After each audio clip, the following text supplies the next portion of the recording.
Hello mga mare ko dyan, itong video pala na ito ay yung ganap namin nung araw ng Easter Sunday. At tinanghali na nga kami sa paglalakad na yan at kitang kita naman sa sikat ng araw.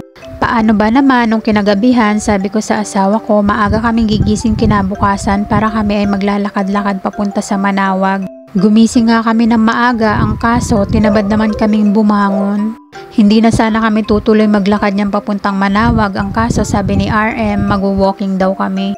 At kahit medyo tinanghali na, itinuloy na lang namin yung aming paglalakad papunta sa Manawag. Mga 7 pa lang yan ng umaga pero grabe na yung sikat ng araw. At buti nga nung araw na yan ay day off ng asawa ko at ang pasok ko sa trabaho ay tanghali pa. At kaya nagkaroon kami ng oras na magbanding na magpamilya at yun nga ay ang maglakad-lakad papunta sa Manawag.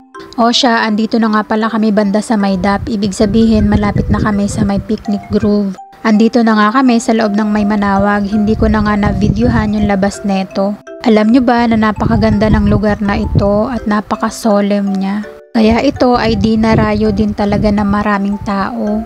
At sa mga magtatanong naman kung saan banda itong lugar na to, ito ay malapit lang sa may picnic grove or unahan lang siya ng picnic grove. At buti nga sa mga oras na yan ay wala pang mga gasinong tao. Sa totoo lang, ng mga oras na naglalakad kami papunta dito sa may Manawag, iniisip ko na napakaraming tao na siguro sa loob dahil nga Easter Sunday. Pero buti nga ng pagdating namin ay wala pang mga gasinong tao. At pagkatapos nga namin magdasal ng mataimtim, isa-isa na nga namin nilapitan ni RM yung mga santo.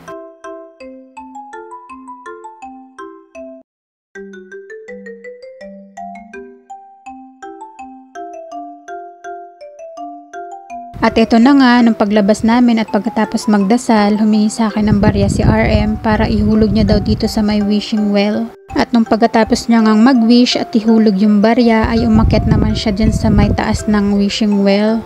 Ang sabi ko sa kanya ay pipicturan ko siya pero ang sabi niya nahihiya siya kaya bumaba na lang siya ulit. Ito nga pala ay yung pinakalabas ng Manawag. Napakaganda ng pwesto ngayon ng Manawag na to pero mas napakaganda yung dating pwesto nito doon sa harap ng DAP, which is kalapit lang din niya ang picnic grove. Hindi ko lang alam kung bakit nila inilipat ng pwesto itong Manawag na ito pero maganda pa rin naman siya. Eto nga at naglalakad na kami pabalik sa bahay at habang naglalakad ngayon mag-ama ko kinuhanan ko sila ng video. At diyan nga ay nagkukwentuhan sila at may asaran pang kasama. Hanggang ngayon, hindi pa rin ako makapaniwala dahil yung batang ipinanganak ko na kulang sa buwan at ipinasok sa incubator ay ngayon ay napakalaki na. Malapit na nga niya kaming abutan ng tangkad ng daddy niya.